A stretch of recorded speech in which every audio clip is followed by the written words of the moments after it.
गोविंद मेरी यही प्रार्थना है, भूलूं न मैं नाम कहीं तुम्हारा, निष्काम होकर दिन रात गाऊं, गोविंद दामोदर माधवेति। हे कृष्ण हे यादव है सखेति, देहांत काले तुम सामने हो, बंसी बजाते मन को लुभाते, गाती यही मैं तननाथ त्यागूं, गोविंद दामोदर माधवेति। प्यारे जरा तो मन में विचारो, क्या साथ लाए क्या ले चलोगे, गाओ यही नाम सदा पुकारो, गोविंद दामोदर माधवेति। हे कृष्ण हे यादव है सखेति, नाता भला क्या जग से हमारा, आए यहाँ क्या कर रहे हो, सोचो विचारो हरि को पुकारो, गोविंद दामोदर माधवेति। सच्चे सखा हैं हरि ही हमारे, माता पिता शील बंधुत प्यारे, भला इसी में दिन रात गाओ, गोविंद दामोदर माधवेति। हे कृष्ण हे यादव है सखेति। जय हो श्री भागवत पुराण की जय हो। आज भागवत का उद्देश्य और महात्म्य है, तो बहुत ही अच्छी कथाएं हैं ये, ध्यान से और धीरे धीरे ही पढ़ूंगी। भागवत पुराण ये महर्षि व्यास जी की अनुपम कृति है, जिसको सुखदेव जी ने राजा परीक्षित को सुनाई है। श्रीमद् भागवत सभी पुराणों से ऊपर है, बहुत बड़ा ग्रंथ है। इसमें परमहंसों का और निर्मल ज्ञान का वर्णन किया गया है। ज्ञान, वैराग्य और भक्ति के साथ इसमें निष्काम कर्म योग बताया है, जिसको कि कर्म फल में आसक्ति न रखते हुए कर्म करने की विधि बताई है, जिसको रामचंद्र डोंगरे जी महाराज ने अपने शब्दों में भावमयी व्याख्या की है, जिसको साधारण भक्तों के लिए बहुत ही अच्छी है। और इसके पढ़ने और सुनने से और मनन करने से मनुष्य भक्ति प्राप्त करता है और मुक्त हो जाता है। ये कथा है।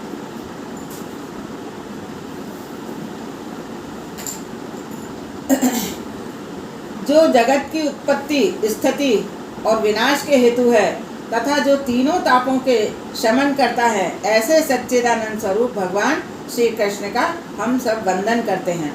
शास्त्र में परमात्मा के 3 स्वरूप कहे गए हैं, सत, चित्त और आनंद। प्रगट रूप में सत सर्वत्र है और चित्त मौन है और आनंद अप्रगट है। जड़ वस्तुओं में सत तथा चित्त तो है पर आनंद नहीं है। जीव में सत और चित्त प्रगट रूप में रहते हैं, परंतु आनंद अप्रगट में रहता है, अर्थात अव्यक्त रूप में रहता है। आनंद अपने अंदर ही है, फिर भी मनुष्य आनंद बाहर खोजता है। नारी, देह, धन, संपत्ति आदि में मनुष्य आनंद खोजता है। आनंद तो तुम्हारा अपना स्वरूप है, आनंद अपने अंदर ही है। इस आनंद को जीवन में किस प्रकार प्रकट किया जाए, भागवत शास्त्र यही सिखाता है। जीव तो ईश्वर ही है, पर उस ईश्वर को पहचानने का यत्न जीव नहीं करता। इस कारण उसे आनंद की प्राप्ति नहीं होती। प्रत्येक जीव को ईश्वर से मिलना है। नास्तिक भी अंत है, शांति ही खोजता है। नास्तिक भी थक जाता है तो फिर शांति ही खोजता है। साधन, इसमें 2 मुख्य स्वरूप बताएं आनंद के। आनंद के 2 स्वरूप है, साधनजन्य और स्वयं सिद्ध। साधनजन्य अर्थात विषयजन्य आनंद का नाश साधन या विषय के नाश होने पर हो जाता है। योगियों के पास कुछ भी नहीं होता, फिर भी वे सदा आनंद में रहते हैं। इससे सिद्ध होता है कि आनंद स्वयं के भीतर ही है। परमात्मा परिपूर्ण सतरूप परिपूर्ण आनंद है। बिना ईश्वर के संसार अपूर्ण है। ईश्वर का अंश जीवात्मा भी अपूर्ण है।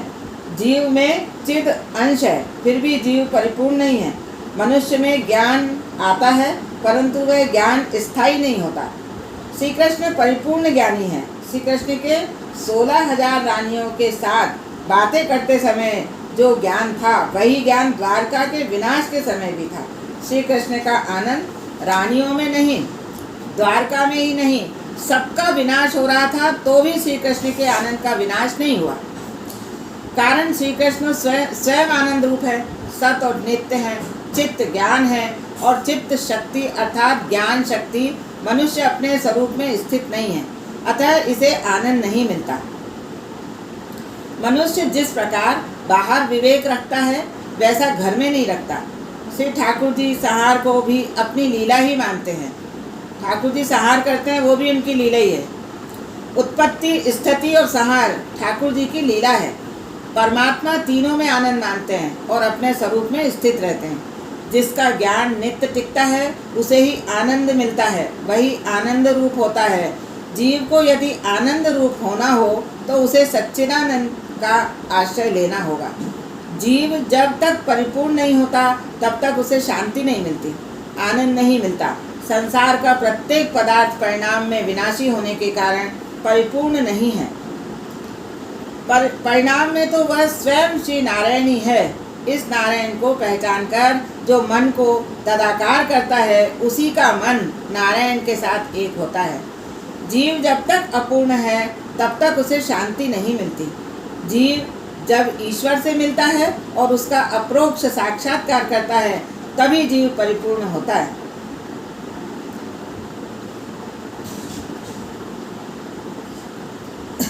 परमात्मा श्री कृष्ण के दर्शन पाने के लिए ही मनुष्य का अवतार है। मानव ही भगवान का दर्शन कर सकता है। पशु को तो अपने स्वरूप का भी ध्यान नहीं है, वह बेचारा परमात्मा के दर्शन कैसे करे। परमात्मा के दर्शन बिना जीवन सफल नहीं होता।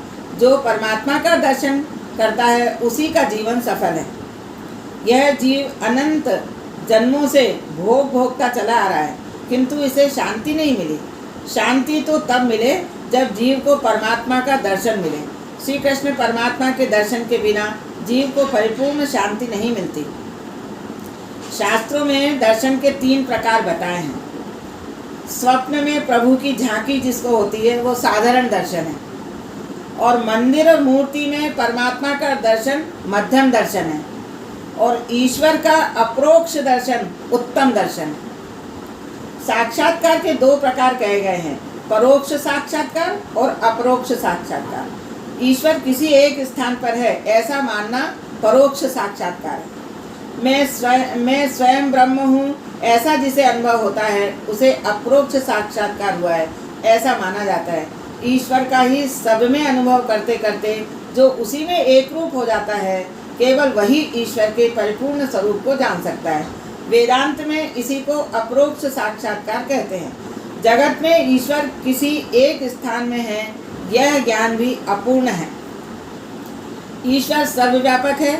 एक मूर्ति या मंदिर में वह समा नहीं सकता। मंदिर में प्रभु के दर्शन कर लेने पर ज्ञानी पुरुष जहाँ दृष्टि जाती है, वहीं भगवान के रूप का अनुभव करते हैं। मंदिर में प्रभु के दर्शन करके बाहर आने पर प्रत्येक में परमात्मा का दर्शन करे। मन जहाँ जाए वहाँ ईश्वर का दर्शन करे। यह ईश्वर का असाधारण दर्शन है। जो परमात्मा मुझ में है, वही सब में है।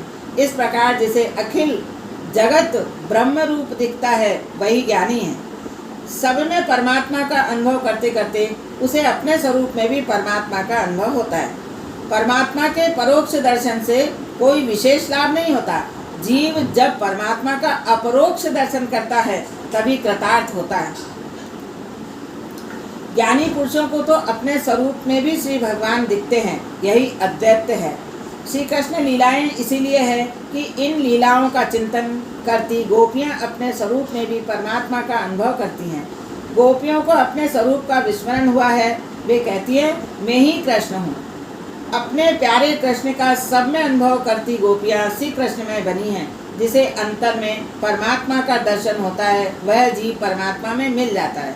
अपने अंदर जिसे परमात्मा दिखते हैं वह ईश्वर में मिल जाता है। यही श्री भागवत का फल है। ज्ञानी ज्ञान के परमात्मा का अप्रोक्ष साक्षात्कार करते हैं, जबकि वैष्णव यानी भक्त प्रेम से परमात्मा का अप्रोक्ष साक्षात्कार करते हैं। ईश्वर जीव को अपनाकर जब अपने स्वरूप का दान करते हैं तभी वह जीव पूर्ण होता है। बिना ईश्वर के सारा संसार अपूर्ण है। जीव अपूर्ण है, अतः इसे शांति नहीं है। नारायण ही पूर्ण है। सच्ची शांति नारायण में है। नर नारायण का अंश है, अतः नर नारायण में ही समा जाना चाहता है। श्री नारायण की पहचान कराने वाला और श्री नारायण में लीन होने का साधन श्री भागवत शास्त्र है। जीव नारायण का अंश है, इसे तो उसे भी मिल जाना है। इसके लिए शास्त्रों ने अनेक उपाय कहे हैं। कर्म मार्ग, ज्ञान मार्ग और भक्ति मार्ग। उपनिषदों ने ईश्वर का अप्रोक्ष साक्षात्कार होता है। श्री व्यास जी ने विचार किया कि उपनिषदों की भाषा गूढ़ है, इसे सामान्य मनुष्य समझ नहीं सकेंगे। उपनिषदों का ज्ञान दिव्य है, परंतु विलासी लोग वैसे दिव्य ज्ञान का अनुभव नहीं कर सकेंगे। कारण मनुष्यों का जीवन अति विलासी है, इसलिए ज्ञान मार्ग से जीव ईश्वर के पास जा सके यह असंभव है। उत्कट वैराग्य के बिना ज्ञान मार्ग में सफलता नहीं मिलती। ज्ञान का आधार है वैराग्य। ऐसा तीव्र वैराग्य प्राप्त करना कठिन है। श्री सुखदेव जी महाराज को ऐसा ही वैराग्य प्राप्त हुआ था। जन्म होते ही उन्होंने वन की ओर प्रयाण किया था और माता पिता से कहा था, आप पिता नहीं है और मैं पुत्र नहीं हूँ। वेद त्याग का उपदेश करते हैं। शास्त्र सब कुछ छोड़ने को कहते हैं। शास्त्र तो कहते हैं काम छोड़ो, क्रोध छोड़ो, परंतु मनुष्य कुछ छोड़ नहीं सकता।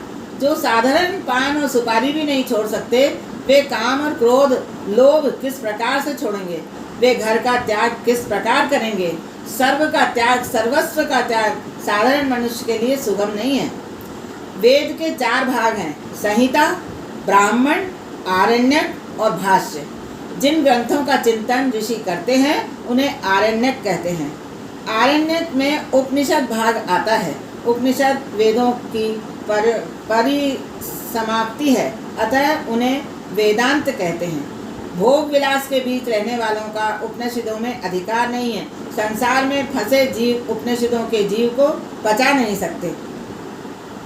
इन सब बातों का विचार करके भगवान व्यास जी ने श्रीमद् भागवत शास्त्र की रचना की है। उपनिषदों का बताया मार्ग अपने जैसों के लिए सुलभ नहीं है। उपनिषदों का तात्पर्य त्याग में है। श्रीमद् भागवत में एक नवीन मार्गदर्शन कराया गया है। हम घर बार और धंधा छोड़ नहीं सकते, ऐसा कहने वालों को भागवत शास्त्र कहता है निराश न होना। सब कुछ छोड़कर जंगल में जाने की जरूरत नहीं है। केवल जंगल में जाने से ही आनंद मिलता है ऐसा भी नहीं है। सब प्रकार की प्रवृत्ति छोड़कर जीव जब निवृत्ति में बैठता है तब भी मन में प्रवृत्ति के विचार आते हैं। श्री भागवत शास्त्र का आदर्श दिव्य है। गोपियों ने घर नहीं छोड़े थे।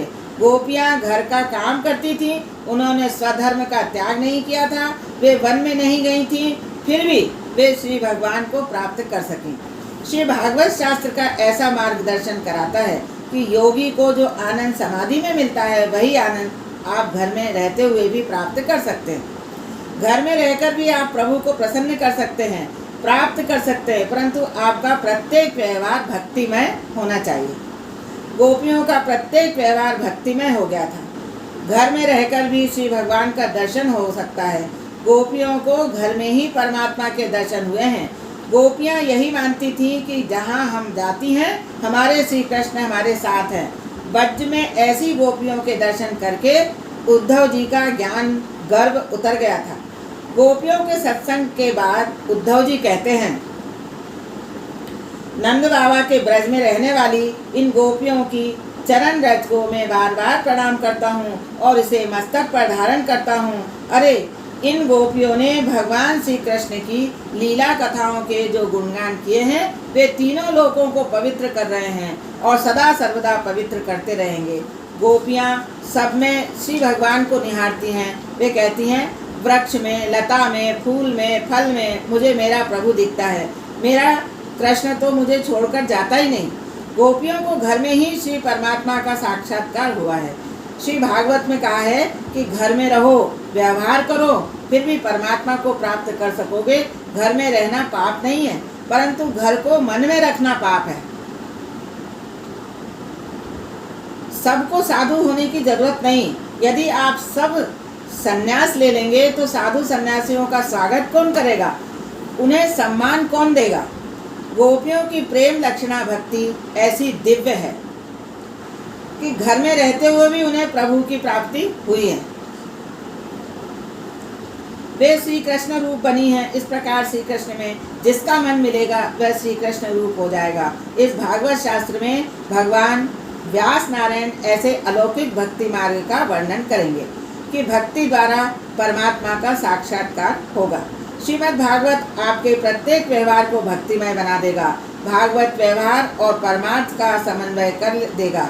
घर में भी आपको वही आनंद मिलेगा जो योगी वन में रहकर प्राप्त करते हैं। जैसा आनंद योगी समाधि में पाते हैं वैसा आनंद गृहस्थ को भी प्राप्त होवे। इसलिए भागवत शास्त्र की रचना की गई है। संसार के विषय सुखों के प्रति वैराग्य हो और प्रभु के प्रति प्रेम जगे, यही श्री भागवत की कथा लीलाओं का उद्देश्य है। भागवत अर्थात भगवान को मिलने का साधन। संतों का आश्रय लेने वाला संत बनता है और भागवत का आश्रय लेने वाला भगवान बनता है। भक्ति केवल मंदिर में नहीं अपितु जहाँ भी बैठ जाओ वहीं हो सकती है। भक्ति के लिए देश या काल को कोई नियम नहीं है। भक्ति तो 24 घंटे करनी है। भक्ति का काल और भोग का काल जो ऐसा भेद रखता है वह भक्ति नहीं कर सकेगा। भक्ति सतत करो, निरंतर करो, 24 घंटे ब्रह्म संबंध बनाए रखो। हमेशा ध्यान रखो, सदा सावधान रहो कि माया के साथ संबंध न हो पाए। वसुदेव जी ने श्री कृष्ण को मस्तक पर पधराया था, तब उनका ब्रह्म संबंध हुआ था। उनके हाथ पैर की बेड़ियां टूट गई थी, परंतु जब योग माया को लेकर वापस आए तो फिर बंधन में पड़ गए। वसुदेव जी का ब्रह्म संबंध तो हुआ, परंतु वे इसे टिकाए नहीं रख सके। ब्रह्म संबंध को टिकाए रखना चाहिए। ईश्वर का स्मरण छोड़ना नहीं चाहिए। वैष्णव भगवान के साथ खेलते हैं। जीव जब सारी क्रियाएं ईश्वर के लिए करता है तो उसकी प्रत्येक क्रिया भक्ति बन जाती है। मन के साथ भक्ति का विशेष संबंध है। जिससे भक्ति नहीं बनती उसे तन से सेवा करने की जरूरत है। मानसिक सेवा श्रेष्ठ है। साधु संत तो मानसिक सेवा में ही तन्मय रहते हैं। यदि ऐसी सेवा में तन्मयता आ जाए तो जीव कृतार्थ होता है। ज्ञान मार्ग से तथा योग मार्ग से जिसे ईश्वर के आनंद का अनुभव होता है, उसी आनंद का अनुभव भक्ति से सहज ही प्राप्त होता है। ज्ञानी योगियों को जिस ब्रह्मानंद की प्राप्ति होती है वही आनंद सामान्य जीव को भी प्राप्त हो, इसी उद्देश्य से श्री भागवत की रचना हुई है। परमात्मा के स्वरूप का वर्णन करते हुए कहा गया है कि दुख मन का धर्म है, आत्मा का नहीं। मनुष्य दुख में ईश्वर का स्मरण करता है, जिससे परमात्मा के साथ उसका संबंध होता है और उसे आनंद मिलता है। जीव का स्वभाव सुंदर नहीं है। हो सकता है कि कभी परमात्मा का शरीर सुंदर न भी हो। कूर्मावतार वराह अवतार के शरीर सुंदर नहीं थे, परंतु श्री परमात्मा का स्वभाव सुंदर है, अतिशय सुंदर है। दूसरों के दुख दूर करने का परमात्मा का स्वभाव है, इसलिए तो श्री भगवान वंदनीय हैं। आध्यात्मिक, आधिदैविक तथा आदि भौतिक तीनों प्रकार के तापों के नाश करने वाले भगवान श्री कृष्ण की हम वंदना करते हैं। बहुत से लोग पूछते हैं कि वंदना करने से क्या लाभ है। वंदना करने से पाप जलते हैं। राधा कृष्ण की वंदना करोगे तो आपके सारे ताप नष्ट होंगे। वंदना शरीर से ही नहीं मन से भी करो, अर्थात श्री राधा कृष्ण को हृदय में पधराओ और प्रेम से नमन करो। नमन प्रभु को बंधन में डालता है। दुख में साथ दे वह ईश्वर है और सुख में साथ दे वह जीव है। ईश्वर सर्वदा दुख में ही साथ देता है। पांडव जब तक दुख में थे तब तक श्री कृष्ण ने उनकी मदद की। पांडव जब सिंहासन पे बैठे तब श्री कृष्ण भी वहाँ से चले गए। ईश्वर जिसे भी मिले हैं दुख में ही मिले हैं। जीव सुख का साथी है और ईश्वर दुख का साथी है। इस बात का सतत मनन करो। कन्हैया तो बिना बुलाए गोपियों के घर जाता था, वह मेरे घर क्यों नहीं आता? क्या कभी ऐसा विचार भी किया है? निश्चय करो कि मैं ऐसे सत्कर्म करूँगा कि कन्हैया मेरे घर भी आए।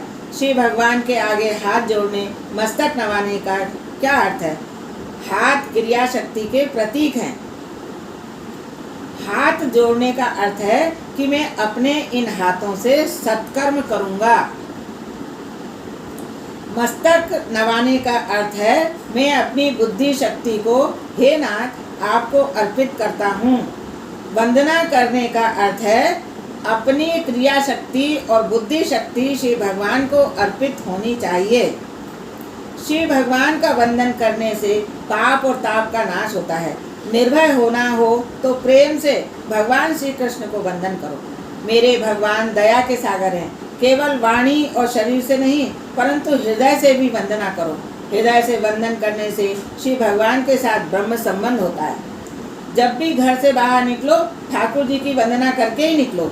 ईश्वर प्रेम चाहते हैं और प्रेम ही देते हैं। ईश्वर यही मानते हैं कि यह मेरा है और मुझसे भीख मांगता है।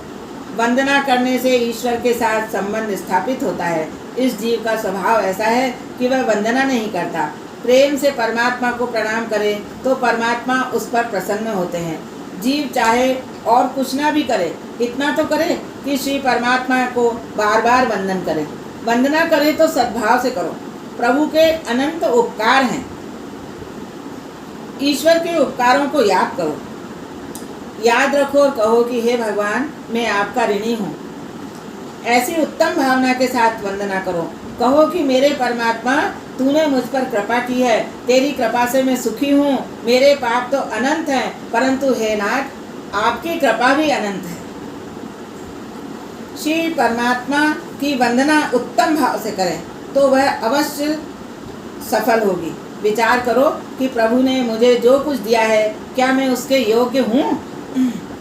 नाथ मैं तो योग्य नहीं हूँ, मैं तो पापी हूँ। फिर भी श्री ठाकुर जी ने मुझे संपत्ति और प्रतिष्ठा दी है।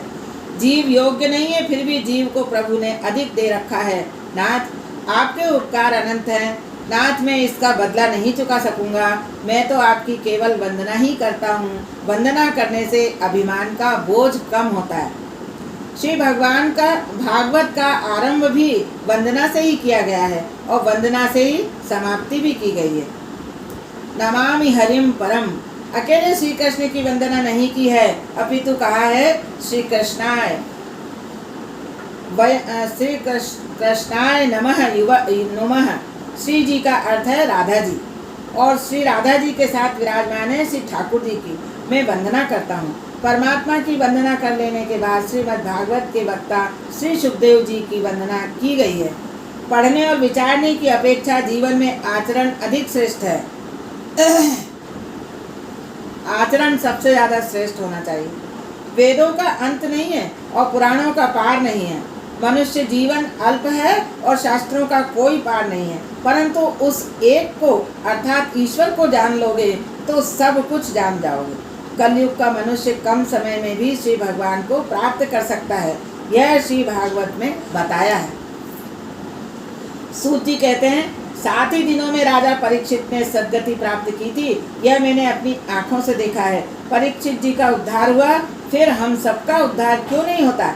हमें परीक्षित जैसा श्रोता होना चाहिए और वक्ता भी श्री सुखदेव जी जैसे हों तो उद्धार हो जाए। हम सब परीक्षित ही हैं। गर्भ में जिसने मेरी रक्षा की वह चतुर्भुज स्वरूपा वाला पुरुष कहाँ है? कहाँ है? ऐसा कहते कहते ईश्वर की खोज में निकला यह जीव परीक्षित है।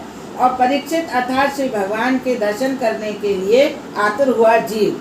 परीक्षित जी की आतुरता का एक कारण था। उन्हें मालूम हो गया था कि 7 दिनों में मेरी मृत्यु होने वाली है। तक्षक नाग मुझे डस लेगा। तक्षक काल का स्वरूप है, ऐसा भागवत में 11 स्कंद में कहा गया है। काल रूपी तक्षक किसी को भी नहीं छोड़ता, वह 7वें दिन डसता ही है। सप्ताह में कुल 7 दिन है। 7 वारों में से किसी भी दिन काल सर्प अवश्य डसेगा। इन 7 वारों में से कोई एक बार हमारे लिए भी निश्चित है। तो फिर परीक्षित की तरह काल को मत भूलो। कोई भी जीव क्यों न हो उसे काल का भय तो लगता ही है। मृत्यु का भय केवल मनुष्य को है ऐसा नहीं है, ब्रह्मा जी को भी काल का भय लगता है। श्रीमद् भागवत शास्त्र मनुष्य को निर्भय बनाता है। भागवत में लिखा है कि ध्रुव जी मृत्यु के सिर पर पांव रखकर स्वर्ग में गए थे। परीक्षित राजा कथा की समाप्ति पर बोले कि मुझे अब काल का भय नहीं लगता। भागवत सुनकर परमात्मा के साथ प्रेम करने पर काल का भय नहीं लगता। जो भागवत का आश्रय लेते हैं वे निर्भय बनते हैं। लोग मृत्यु को अमंगल मानते हैं, परंतु मृत्यु अमंगल नहीं है। मृत्यु परमात्मा की सेविका है, अतः मंगल भी है। श्री ठाकुर जी को लगता है कि मेरा बालक अब योग्य बना है, तो वे मृत्यु को आज्ञा देते हैं, उस जीव को पकड़ ले आओ। जिसे पाप करने का विचार भी नहीं आता है, उसकी मृत्यु मंगलमय होती है। जीवन में मनुष्य मृत्यु का सच्चा भय नहीं रखता, इसी से उसका जीवन भी बिगड़ता है और मरण भी। भागवत मनुष्य को निर्भय बनाता है। श्री भागवत का आश्रय लेने से निर्भयता प्राप्त होती है। मैं अपने परमात्मा श्री कृष्ण का अंश हूँ, मैं भगवान का हूँ। निर्भय होना हो तो पाप छोड़ दो। श्री भागवत शास्त्र हमें निर्भय बनाता है। मनुष्य को और किसी का भय चाहे न लगे, फिर भी उसे काल का भय तो लगा ही रहता है। काम का नाश करके जो भक्ति और प्रेममय जीवन जीता है, वह काल पर भी विजय पाता है। काल को जो मारता है, वह काल की मार नहीं खाता। काम की काल की मार तो छूटना हो तो परमात्मा के साथ अतिशय प्रेम करना होगा। ईश्वर से प्रेम किए बिना काम, क्रोध आदि विकार नहीं जाते। परमात्मा के साथ प्रेम करोगे तो काल का भय नहीं लगेगा। जब जन्म होता है उसी समय मृत्यु काल और मृत्यु कारण भी निश्चित हो जाते हैं। पाप करने में मनुष्य जितना होशियार है, उतना पुण्य करने में नहीं। पाप प्रकट हो गया तो जगत में अप्रतिष्ठा होगी, ऐसा सोचकर पाप को वह एकाग्रचित होकर करता है। इसी कारण अंतकाल में उसे पापों की याद आती है। अंतकाल में जी घबराता है, अपने किए हुए पाप उसे प्रत्यक्ष दिखते हैं। वह समझता है कि मैंने मरने की तो कोई तैयारी की नहीं, मौत के लिए सदा सावधान रहो। मृत्यु अर्थात परमात्मा को बीते हुए जीवन का हिसाब देने का पवित्र दिन। भगवान पूछेंगे, मैंने तुम्हें आंखें दी थी, तुमने उनसे क्या किया? कान दिए थे, तुमने उनका क्या उपयोग किया? तुम्हें तन और मन दिए थे, उनका तुमने क्या किया? इस हिसाब में गड़बड़ होगी तो घबराहट होगी। प्रभु ने हमें जो दिया है उसका हिसाब देना ही पड़ेगा। मृत्यु की दिव्यता के लिए प्रति क्षण को उजागर करो। आँखों का सदुपयोग करो, धन का सदुपयोग करो, वाणी का सदुपयोग करोगे तो मृत्यु उज्जवल होगी। प्रति क्षण जो ईश्वर का स्मरण करता है उसकी मृत्यु सुधरती है। श्री भागवत मृत्यु सुधारता है। श्री शंकर शमशान में विराजते हैं। वे ज्ञान के देवता होने से शमशान में विराजते हैं। शमशान ज्ञान भूमि है। शमशान में संभाव जागता है, अतः ज्ञान प्रकट होता है। इसीलिए शमशान ज्ञान भूमि है। जहाँ संभाव जागे उसी का नाम शमशान है। संभाव का अर्थ है असंभाव का अभाव। असंभाव ही ईश्वर भाव है। मनुष्य सब में संभाव रखकर व्यवहार करे तो उसका मरण सुधरता है। सर्व में यानी संभाव ईश्वर भाव जागे तो जीव दीन बने, और दैन्य भाव आए। परमात्मा को प्रसन्न करने का साधन भी दैन्य भाव ही है। मनुष्य को अमर होना है। श्रीमद् भागवत की कथा अमर है। इस अमर कथा का जो आश्रय लेता है वह अमर हो जाता है। राजा परीक्षित और सुखदेव जी अमर हैं। श्री भागवत की कथा आपको अमर बनाती है, भक्ति रस का दान करती है। भक्ति से ही मीराबाई द्वारकाधीश में और गौरांग प्रभु सदेह जगदीश में समा गए, अमर हो गए।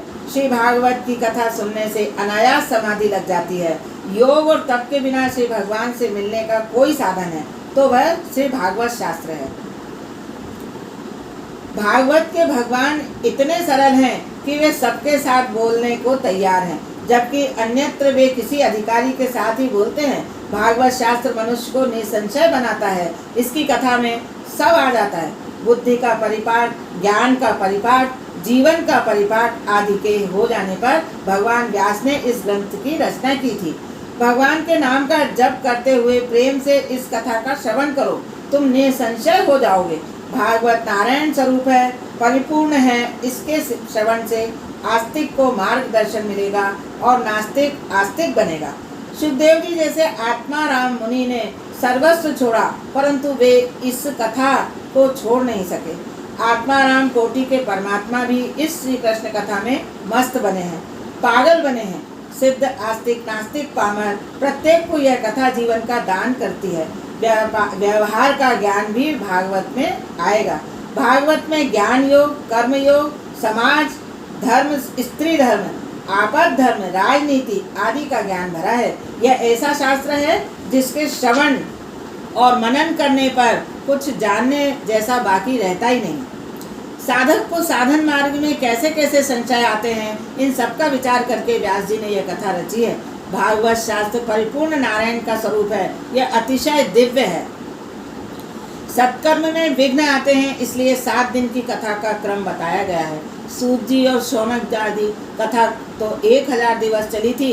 विघ्न न आए इसलिए व्यास जी सर्वप्रथम श्री गणेशाय नमः कहकर गणपति महाराज की वंदना करते हैं।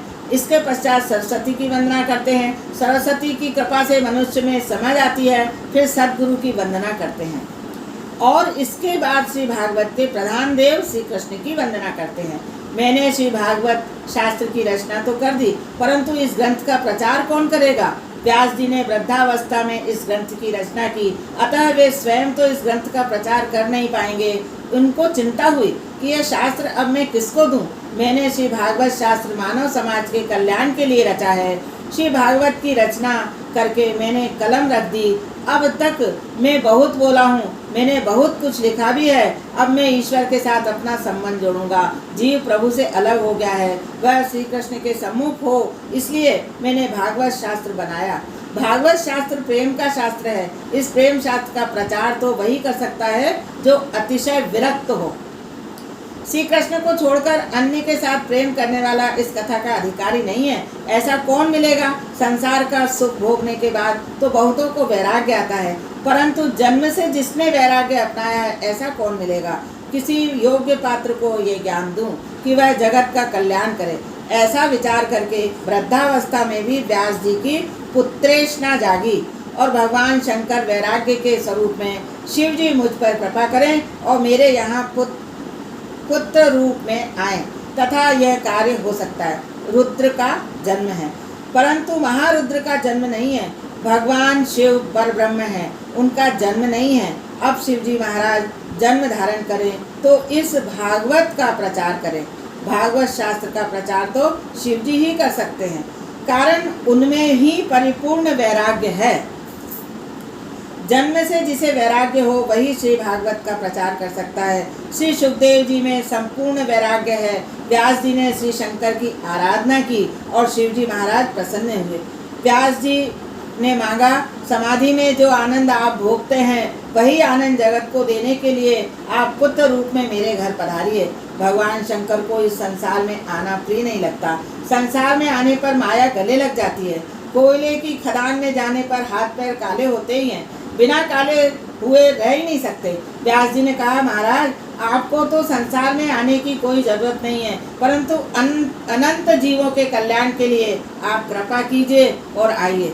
आपको माया कैसे प्रभावित कर सकती है? शिव जी ने विचार किया कि समाधि में जिस आनंद का अनुभव करता हूँ, यदि वैसा आनंद मैं जगत को न दूँ तो मुझे स्वार्थी कहा जाएगा। मुझे जगत को समाधि के आनंद का ज्ञान करना चाहिए। ऐसा विचार करके शिव जी महाराज अवतार लेने को प्रस्तुत हो गए।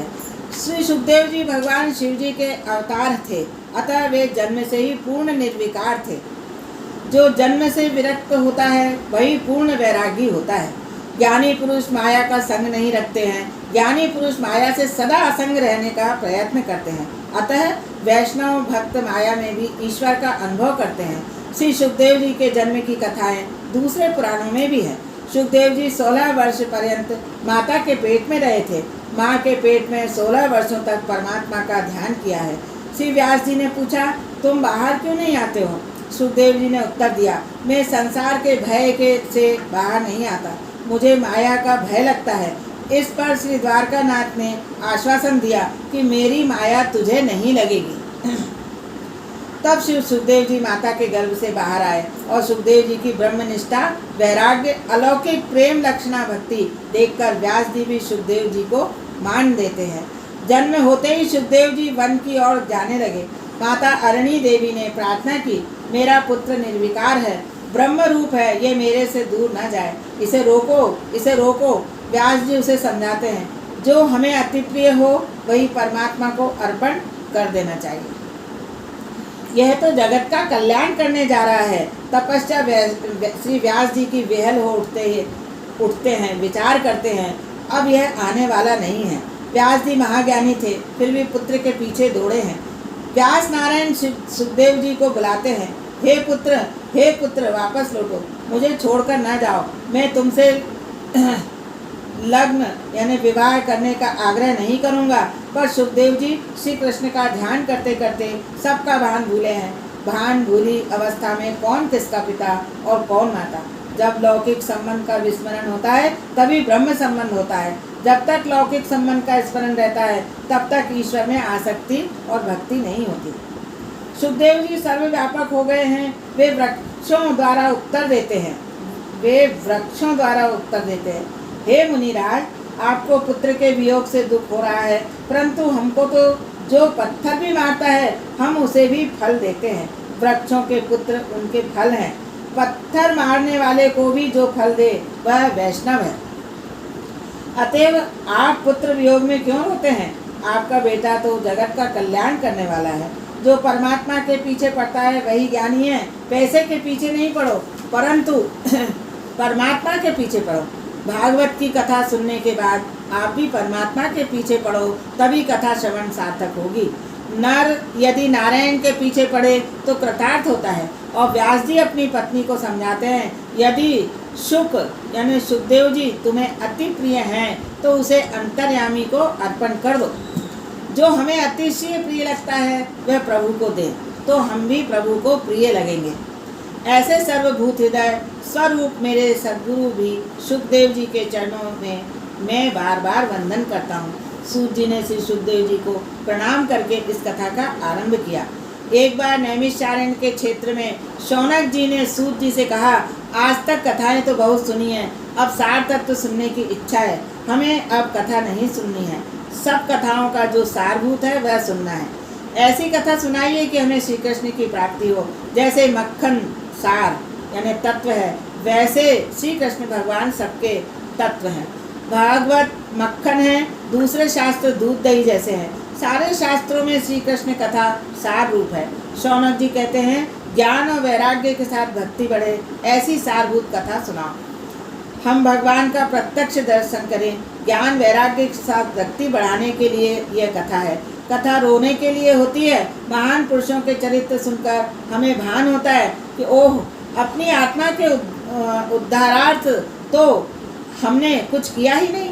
कथा सुनने के बाद यदि अपने पापों के लिए पश्चाताप हो और प्रभु के प्रति हृदय में प्रेम जगे तभी कथा श्रवण सार्थक होती है। संसार के विषयों के प्रति यदि वैराग्य न हो और प्रभु के प्रति प्रेम न जागे तो ऐसी कथा नहीं। ब्रह्मा जी ने नारद जी से कहा, बेटा ऐसी कथा कर कि लोगों में प्रभु के प्रति भक्ति जागे।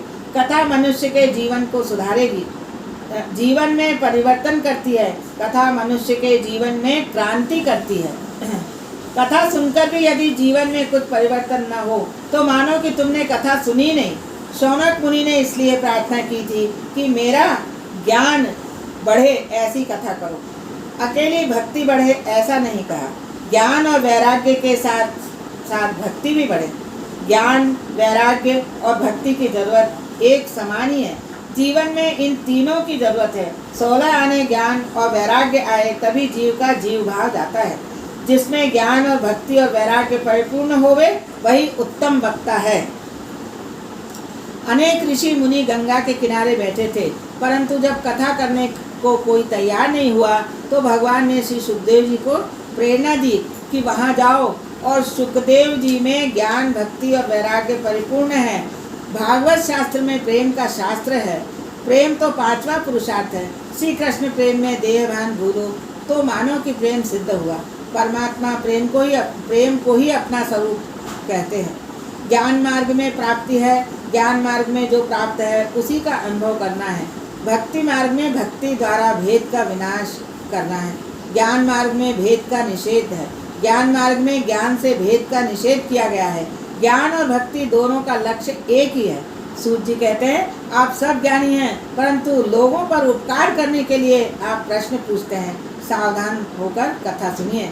पूर्व जन्मों के पुण्य का उदय होने पर ही इस पवित्र कथा के सुनने का सुयोग मिलता है। कलयुग के जीवों को काल रूपी सर्प के मुख से छुड़ाने के लिए श्री सुखदेव जी ने भागवत की कथा कही। जिस समय सुखदेव जी परीक्षित राजा को यह कथा सुना रहे थे, उस समय स्वर्ग के देवतागण अमृत लेकर वहां आए। उन्होंने कहा, स्वर्ग का यह अमृत हम राजा को देते हैं, आप हमें यह कथा अमृत दे दीजिए। सुखदेव जी ने परीक्षित से पूछा, पीने से क्या लाभ? परीक्षित से पूछा कि कथामृत पीना है या स्वर्ग का अमृत? तो परीक्षित जी ने पूछा कि स्वर्ग का अमृत पीने से क्या लाभ? सुखदेव जी ने कहा, स्वर्ग का अमृत पीने से स्वर्ग के सुख मिलते हैं। स्वर्ग का अमृत पीने से पुण्यों का क्षय होता है, परंतु पापों का क्षय नहीं होता। कथामृत के पान से पापों का नाश होता है। कथामृत से भोग वासना का विनाश होता है। अतः स्वर्ग के अमृत से कथामृत श्रेष्ठ है। संत कुमार ब्रह्मलोक में रहते थे। एक बार वे भी कथा का आनंद लेने भारत में आए। इससे लगता है कि ब्रह्मलोक में भी इस कथा के आनंद जैसा कोई आनंद नहीं है। तब परीक्षित राजा ने कहा, भगवान, मुझे स्वर्ग का अमृत नहीं पीना, मैं तो इस कथा अमृत का ही पान करूँगा। 7 ही दिनों में ज्ञान और वैराग्य को जागृत करने के लिए ये कथा है। ज्ञान और वैराग्य अपने अंदर ही है, परंतु ये सोए हुए हैं, उन्हें जागृत करना है। आगे कथा आएगी कि ज्ञान और वैराग्य को मूर्छा आई हुई है। 7 दिनों में ही इस ज्ञान और वैराग्य को जागृत करके भक्ति रस उत्पन्न करना है। इसके लिए ही यह कथा है। ऐसा और कोई ग्रंथ नहीं है जो 7 दिनों में ही मुक्ति दिलाए। सूत जी कहते हैं, 7 ही दिनों में परीक्षित को जिस कथा से मुक्ति मिली थी, वही कथा आपको सुनाता हूँ। 7 दिनों में ही परीक्षित को मुक्ति मिली। उनके लिए यह निश्चित था कि ठीक 7वें दिन ही उनका काल आने वाला है। हम तो काल को भूले बैठे हैं। वक्ता श्री सुखदेव जी जैसा अवधूत हो और श्रोता परीक्षित जैसा अधिकारी, तो 7 दिनों में ही मुक्ति मिलती है। वक्ता और श्रोता दोनों अधिकारी होने चाहिए। कथा सुनी तो परीक्षित को लेने विमान आया, उनको सद्गति मिली। परीक्षित महाराज विमान में बैठकर श्री परमात्मा के धाम गए। भक्त तुकाराम को लेने विमान आया तो तुकाराम ने अपनी पत्नी से कहा था कि इस जीवन में तो मैं तुम्हें सुख दे न सका, परंतु परमात्मा ने हमारे लिए विमान भेजा है, चलो तुम्हें विमान में बिठाकर परमात्मा के धाम में ले चलूं। परंतु पत्नी नहीं मानी। उसने कहा कि महाराज, आपको जाना हो तो जाइए, जगत छोड़कर मुझे स्वर्ग में नहीं जाना। और वह नहीं गई। संसार का मोह छोड़ना बहुत कठिन है। जब तक वासना पर अंकुश न हो तब तक शांति नहीं मिल सकती। कथा का एकाध सिद्धांत भी यदि दिल में उतर जाए तो जीवन मधुर बन जाए। वासनाएं बढ़ती हैं, भोग बढ़ते हैं, इसी से संसार विष बन जाता है। जब तक वासनाएं छीन नहीं होती तब तक मुक्ति नहीं मिलती। पूर्व जन्म का शरीर तो चला जाता है, परंतु पूर्व जन्म का मन नहीं जाता। लोग अपने तन के कपड़ों की खूब चिंता रखते हैं, परंतु मरने के बाद भी जो साथ आता है उस मन की चिंता नहीं रखते। मरने के बाद जिसे साथ आना है उसका फिक्र करो। आचार और विचार के बिना मन की शुद्धि नहीं होती। जब तक मन की शुद्धि न हो तब तक भक्ति नहीं हो सकती। ज्ञान और वैराग्य को दृढ़ करने के लिए ही भागवत की कथा है। विवेक से जब तक संसार का अंत न हो तब तक संसार का अंत आने वाला नहीं है। जीवन में संयम और सदाचार जब तक न आए तब तक पुस्तकों से मिला ज्ञान किसी काम नहीं आता। कोरा ज्ञान भी किस काम का। ज्ञान का अनुभव करो। ज्ञान का सार्थक उपयोग मुक्त होने में है। कथा जीवन को सुधारती है, जीवन को बदल देती है। कथा सुनने पर जीवन न बदले तो मानो कि कथा बराबर सुनी नहीं। कथा मुक्ति देती है, यह बात बिल्कुल सच है। भागवत शास्त्र की महिमा का वर्णन दूसरे पुराणों में भी किया गया है। सामान्यतः पद्म पुराण के अंतर्गत महात्म का वर्णन करते हैं। भागवत की कथा का महात्म संत कुमारों ने नारद जी को सुनाया था। महात्म में ऐसा वर्णन है कि बड़े बड़े ऋषि और देवता ब्रह्मलोक छोड़कर इस कथा को सुनने के लिए विशाला क्षेत्र में आए थे। इस कथा में जो आनंद मिलता है वह ब्रह्मानंद से भी श्रेष्ठ है। योगी तो केवल अपना ही उद्धार करता है, जबकि सत्संगी अपने साथ अपने संग में आए हुए सभी का उद्धार करता है। बद्रिकाश्रम का संत कुमार पधारे हैं और बद्रिकाश्रम विशाला क्षेत्र है। बद्री विशाल की जय। स्कंद पुराण में कथा आती है कि बद्रीनारायण विशाल राजा के लिए पधारे थे। पुंडलीक के लिए विट्ठलनाथ आए थे। जिस भक्त के लिए भगवान आए वह धन्य है। बद्रीनारायण जी जगत को तप ध्यान का आदर्श बताते हैं। वे कहते हैं, ईश्वर हूँ तो भी तप करता हूँ, ध्यान लगाता हूँ। तपस्या के बिना शांति नहीं मिलती। बद्रीनारायण के मंदिर में लक्ष्मी जी की मूर्ति मंदिर से बाहर है। स्त्री और बालक का संग तपस्या में विघ्न रूप है। तपस्विनी स्त्री के लिए भी पुरुष का संग त्याज्य है। इसमें स्त्री का नहीं, काम की निंदा है। किसी की पत्नी और बालकों का त्याग नहीं करना है। पत्नी और बच्चों के साथ रहकर घर में ही भगवान का भजन करना है। विशालापुरी में जहाँ संत कुमार विराजते थे, वहाँ नारद जी घूमते हुए आ गए। सनकादि ऋषियों के साथ नारद जी का मिलन हुआ। नारद जी को उदास देखकर सनकादि ने उनसे उदासी का कारण पूछा। आप चिंता में क्यों हैं? आप हरिदास हैं, श्री कृष्ण का दास, कभी होवे नहीं उदास। वैष्णव तो सदा प्रसन्न रहता है। जो चिंता न करे वही तो वैष्णव है। वैष्णव तो प्रभु का चिंतन करता है। आप प्रसन्न क्यों नहीं हैं? नारद जी ने कहा कि मेरा देश दुखी है। सत्य, तप, दया, दान नहीं रहे। मनुष्य बोलता है कुछ और मन में कुछ और करता भी कुछ और ही है। जीव केवल अपना पेट भरने वाले और स्वार्थी हो गए हैं। मैंने अनेकों स्थानों पर परिभ्रमण किया, किंतु मुझे शांति नहीं मिली। देश दुखी क्यों हो रहा है? नारद जी ने इसके कारण बताए। धर्म और ईश्वर में जब तक आस्था नहीं बने तब तक देश सुखी नहीं हो सकता। जिसके जीवन में धर्म प्रधान नहीं, उसे जीवन में कभी शांति नहीं मिलती। धर्म और ईश्वर को भूलने वाला मानव कभी सुखी नहीं होता। नारद जी ने दुख से कहा कि इस जगत में अब सत्य नहीं रहा। सत्यम नास्ति। जगत में असत्य बहुत बढ़ गया है। असत्य के समान कोई पाप नहीं है। उपनिषदों में कहा है कि असत्य भाषी को न केवल पाप ही लगता है, अपितु उसके पुण्यों का क्षय भी होता है। यदि सच्चा आनंद पाने की इच्छा रखते हो तो सत्य में निष्ठा रखो। असत्य बोलने वाला व्यक्ति ना तो कभी सुखी होता है और ना कभी होगा। मितभाषी बनोगे तो सत्यभाषी बन सकोगे। मन को बिल्कुल पवित्र रखो, क्योंकि मन तो मरणोपरांत भी साथ जाएगा। जगत में नीति का दर्शन नहीं होता। नीति या अनीति से बहुत कुछ धन संपत्ति जुटानी है और कुमार्ग में खर्च भी करनी है। कुटुंब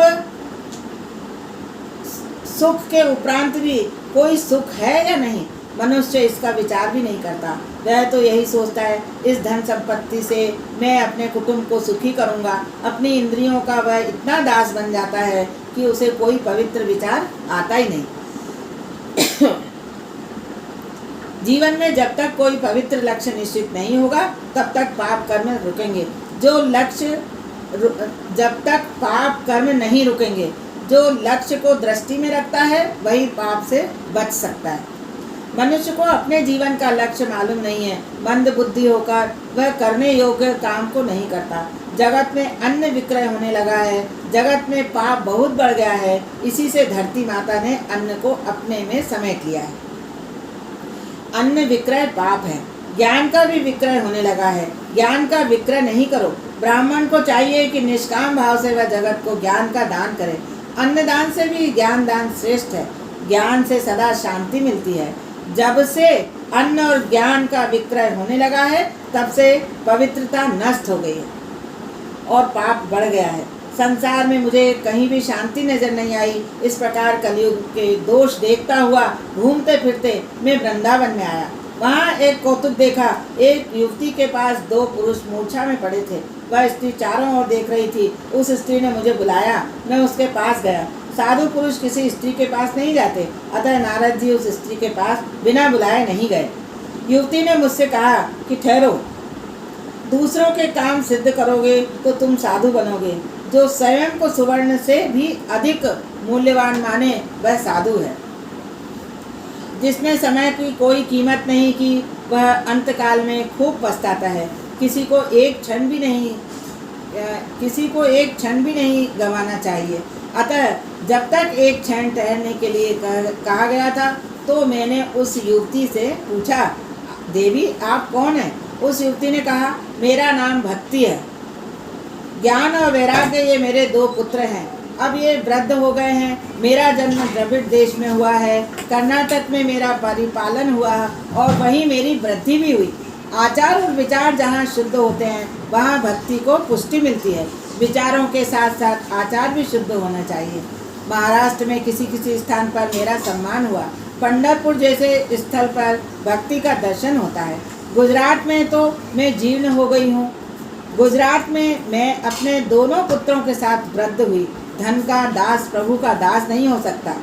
भक्ति के 9 प्रधान अंग हैं। इनमें प्रथम अंग है श्रवण। केवल कथा सुन लेने से भक्ति पूरी नहीं होती। जो सुना है उसका मनन भी करो। मनन करके जितना जीवन में उतारा जाए, भागवत श्रवण उतना ही सार्थक हुआ कहा जाएगा। कथा सुनने से पाप जलते हैं, परंतु कथा का मनन करने से, उसे जीवन में उतारने से मुक्ति भी मिलती है। श्रवण भक्ति क्षीण हो रही है क्योंकि मनन नहीं रहा। मनन नहीं करने से श्रवण सफल नहीं होता। मनन के अभाव में श्रवण भक्ति क्षीण होती जा रही है। कीर्तन भक्ति भी नहीं रही है। कीर्तन में भी कीर्ति और कंचन का लोभ आ गया है और इस प्रकार कीर्तन भक्ति भ्रष्ट हो गई है। ज्ञानी पुरुषों को अपमान से भी सम्मान अधिक बुरा लगता है। धन के लोभ की अपेक्षा कीर्ति का मोह छूटना बड़ा कठिन है। कीर्ति का मोह तो ज्ञानी को भी सताता है। घड़ी रख दो। कथा कीर्तन में अनायास ही जगत की विस्मृति हो जाती है। मनुष्य सब कुछ छोड़कर जब माला लेकर बैठता है, तभी उसे जगत याद आता है। कथा में जब बैठो तो संसार व्यवहार के विचारों को मन से निकाल दो। मैं अपने श्री कृष्ण के चरणों में बैठा हूँ, ऐसी भावना रखो। कीर्तन भक्ति निष्काम होनी चाहिए। संत तुलसीदास जी ने कहा कि स्वांतः सुखाय, मैं अपने सुख के लिए कथा करता हूँ। दूसरों को क्या सुख मिलता है इसकी मुझे खबर नहीं। मेरे मन को आनंद मिले इसलिए मैं कथा करता हूँ। अभिमान के कारण बंधन भक्ति भी चली गई। अभिमान के बढ़ने से बंधन भक्ति का नाश हुआ। सब में श्री कृष्ण की भावना रखकर सबको बंधन करो। बंधन करने से विरोध नष्ट होता है। भक्त नरसी के भक्त का लक्षण बताते हैं। जो बंधन करता है वही वैष्णव है। जो बंधन कराना चाहता है वह वैष्णव नहीं है। मन के भीतर जब तक अहम भाव रहेगा तब तक भक्ति की वृद्धि नहीं होगी। बुद्धि का बहुत अतिरेक होता है और भक्ति का विनाश होता है। भक्ति छिन्न भिन्न हुई तो जीवन की विभक्त हो गया। भक्ति के 2 बालक हैं, ज्ञान और वैराग्य। भक्ति का आदर ज्ञान और वैराग्य के साथ करो। ज्ञान और वैराग्य मूर्छित होते हैं तो भक्ति रोती है। नारद जी कहते हैं कि ज्ञान और वैराग्य को मूर्छा क्यों आई, यह मैं जानता हूँ। इस कलिकाल में अधर्म बहुत बढ़ गया है, इसी से इनको मूर्छा आई है। वृंदावन की प्रेम भूमि में भक्ति को पुष्टि मिलती है। कलयुग में ज्ञान और वैराग्य की उपेक्षा होती है, अतः वे निरुत्साहित, वृद्ध और जीर्ण हो गए हैं। ज्ञान और वैराग्य के साथ में भक्ति को जागृत करूंगा। ज्ञान वैराग्य के साथ में भक्ति का प्रचार करूंगा। नारद जी ने ज्ञान और वैराग्य को जगाने के लिए अनेक प्रयत्न किए, परंतु बात कुछ बनी नहीं। वेदों के अनेक पारायण किए, पर ज्ञान वैराग्य की मूर्छा नहीं टूटी। थोड़ा सा विचार करोगे तो ध्यान में आ जाएगा। ऐसी कथा तो प्रत्येक घर में होती है। हृदय ही वृंदावन है। हृदय के वृंदावन में वैराग्य कभी कभी जागृत होता है, परंतु यह जागृति स्थायी नहीं होती। उपनिषदों और वेदों के पठन से हृदय में कदाचित ज्ञान और वैराग्य जागता है, परंतु वे पुनः मूर्छित हो जाते हैं। वेद के पारायण से वैराग्य तो आता है, परंतु वह स्थायी नहीं रहता। शमशान भूमि में जब चिता जल रही होती है तो उसे देखकर कई व्यक्तियों को वैराग्य होता है, परंतु वह वैराग्य टिकाऊ नहीं होता। संसार के विषयों का उपभोग कर लेने के बाद बहुतों का वैराग्य आता है, परंतु वह भी स्थायी नहीं होता। विषय भोग के बाद अरुचि भी होती है, परंतु वह अरुचि, विवेक और वैराग्य टिकाऊ नहीं होते। ज्ञान, वैराग्य और भक्ति आदि वेदों से उत्पन्न हुए हैं, परंतु वेदों की भी भाषा के गूढ़ होने के कारण सामान्य मनुष्य की समझ में कुछ नहीं आता। कलयुग में तो श्री कृष्ण कथा और श्री कृष्ण कीर्तन से ही ज्ञान और वैराग्य जागृत होते हैं। नारद जी चिंता में हैं। ज्ञान और वैराग्य की मूछा उतरती नहीं है। इसी समय आकाशवाणी हुई, तुम्हारा उद्देश्य उत्तम है। ज्ञान वैराग्य के साथ भक्ति का प्रचार करने के लिए कुछ सत्कर्म करो। नारद जी ने पूछा, क्या सत्कर्म करूं? आकाशवाणी ने कहा, सत्कर्म क्या है यह तुम्हें संत महात्मा बताएंगे। नारद जी अनेक साधु संतों से पूछते हैं कि ज्ञान वैराग्य सहित भक्ति को पुष्टि मिले, ऐसा कोई उपाय बताओ, परंतु निश्चित उपाय कोई भी नहीं बता पाया। नारद जी चिंता में पड़ गए। सोचने लगे कि निश्चित उपाय बताने वाले संत मुझे कहाँ मिलेंगे। घूमते फिरते नारद जी बद्रिकाश्रम आए। वहाँ संकादी मुनियों के साथ उनका सत्संग हुआ। नारद जी ने संत कुमारों को सारी कथा सुनाई। संकादी मुनि कहते हैं कि तुम्हारी भावना दिव्य है, भक्ति का प्रचार करने की तुम्हारी इच्छा है, भागवत ज्ञान मार्ग का पारायण करो, तुम्हारी इच्छा पूर्ण होगी। तुम भागवत का ज्ञान यज्ञ करो और भागवत का प्रचार करो, इसी से लोगों का कल्याण होगा। इस कथा से ज्ञान और वैराग्य की जागृति होगी। श्री भागवत की कथा ज्ञान, भक्ति और वैराग्य को बढ़ाने वाली है। वेदों का पारायण करना अच्छा है, उससे तुम्हारी इच्छा पूर्ण होगी, परंतु वेदों के अर्थ जल्दी समझ में नहीं आते, इसलिए सभी वेदों के सारूप श्री भागवत का ज्ञान रूप करो। श्री भागवत कथा का अमृत पान करने के लिए वे गंगा जी के किनारे गए। शुद्ध भूमि में सात्विक भाव जागते हैं। भूमि का प्रभाव सूक्ष्म रीति से मन पर अवश्य पड़ता है। भोग भूमि भक्ति में बाधक है। श्री गंगा जी का तट ज्ञान भूमि है, अतः आज्ञा की कि गंगा किनारे चलो। श्री नारद जी संत कुमारों के साथ आनंद वन में आए और संत कुमार श्री व्यासाश्रम में आए। नारद जी हाथ जोड़े बैठे हैं। वहाँ ऋषि मुनि भी श्री भागवत कथा का श्रवण करने आए हैं। जो नहीं आए थे उन सभी के घर भृगु ऋषि जाते हैं और विनीत भाव से उन्हें कथा में लाते हैं। सत्कर्म में जो दूसरों को प्रेरणा दे उसे भी पुण्य मिलता है। कथा के आरंभ में भगवान का जय जयकार करते हैं और हरे नमः का शुद्ध उच्चारण करते हैं। हरे नमः महामंत्र है। सारी प्रवृत्तियों को छोड़कर मनुष्य ध्यान में बैठता है। वहाँ भी माया विघ्न करती है। अनादि काल से मनुष्य का माया के साथ युद्ध होता आया है। जीव सब प्रकार के मोह छोड़कर प्रभु के पास जाए, यह माया को प्रिय नहीं लगता। माया को कोई एक रूप नहीं, ईश्वर जिस प्रकार व्यापक है वैसे ही माया भी व्यापक जैसी है। जीव और ईश्वर के मिलन में माया विघ्न करती है। माया मन का चंचल बनाती है। माया मनुष्य को समझाती है कि स्त्री, बालक और धन संपत्ति आदि में ही सुख है। मनुष्य को माया पराजित कर देती है। मनुष्य की हार होती है और माया की जीत होती है। इसका कारण यह है कि मनुष्य प्रभु का जय जयकार नहीं करता। कथा में, भजन में प्रेम से ईश्वर की जय जयकार करनी चाहिए, जिससे माया की हार हो और अपनी जीत हो। प्रभु का जय जयकार करोगे तो तुम्हारी जीत होगी और तुम्हारी भी जय जयकार होगी। सूत जी सावधान करते हैं, हे राजन, नारद जी आज श्रोता बनकर बैठे हैं और सनकादि आसन पर विराजमान हैं, अतः दिव्य जय जयकार होने लगी है। यह भागवत कथा अति दिव्य है। इस कथा को जो प्रेम से सुनेगा, कर्ण मार्ग से, कानों के द्वार से परमात्मा उसके हृदय में उतरेंगे। नेत्र और श्रोत को जो पवित्र रखते हैं उनके हृदय में श्री परमात्मा आते हैं। भगवान श्री कृष्ण कान और आँख में से मन में आते हैं। बार बार जो श्री कृष्ण की कथा सुनता है उसके कानों में से श्री कृष्ण हृदय में पधारते हैं। पाप भी कानों से मन में आता है। कानों को कथा श्रवण कराओगे, आप श्री भगवान की कथा सुनोगे तो मन भगवान में स्थिर होगा। कानों में से भगवान हृदय में आएंगे और श्री भगवान के हृदय प्रवेश के लिए हमारी देह में आँख और कान द्वार है, साधन है। कई लोग आँखों से ही प्रभु के स्वरूप को मन में उतारते हैं, तो कुछ लोग कान से श्रवण करके श्री भगवान को हृदय में उतारते हैं। अतः आँख और कान दोनों को पवित्र रखो, वहाँ श्री कृष्ण को पधारो।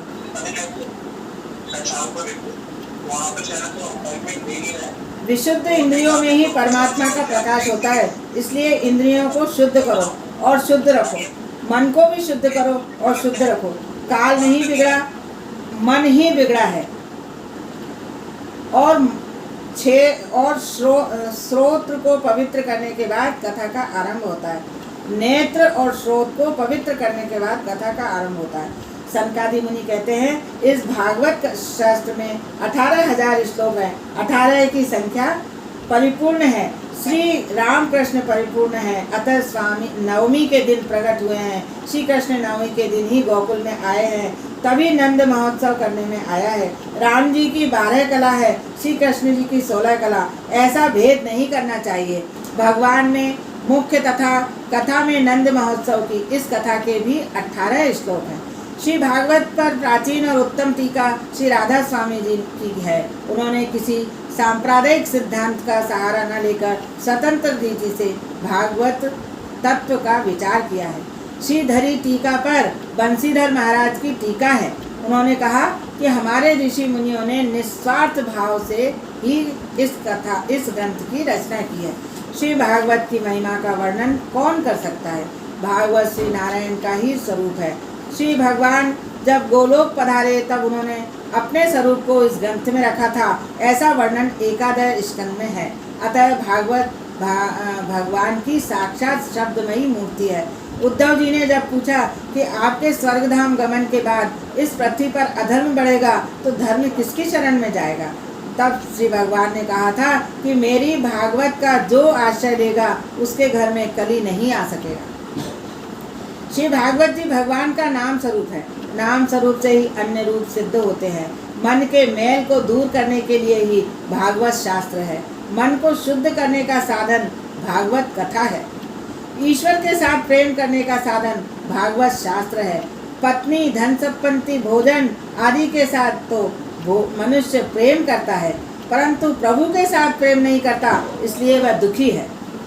श्री रामानुजाचार्य के जीवन में एक प्रसंग आया कि रंगदास नाम का एक सेठ था। वह एक वेश्या पर अतिशय आसक्त था। एक दिन रंगदास और वेश्या प्रभु श्री रंगनाथ जी के मंदिर के पास से निकले। श्रीमंत सेठ रंगदास वेश्या के सिर पर छाता पकड़े हुए जा रहे थे। ठीक उसी समय रामानुजाचार्य जी मंदिर से बाहर निकले। उन्होंने यह दृश्य देखा।